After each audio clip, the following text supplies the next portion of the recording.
আসসালামু আলাইকুম। আমি আমার ছাদ বাগানে অনেকগুলো লতিকচুর গাছ লাগিয়েছি।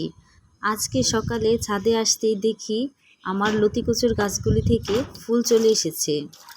গাছটাতে ফুল আসার কারণে ফুলটা দেখে ভালোই লাগলো। আজকের ওয়েদারটাও ছিল সুন্দর। সব গাছ ছাদ বাগানে ভালো হয় না, কিন্তু কচু গাছ ভালোই হয়।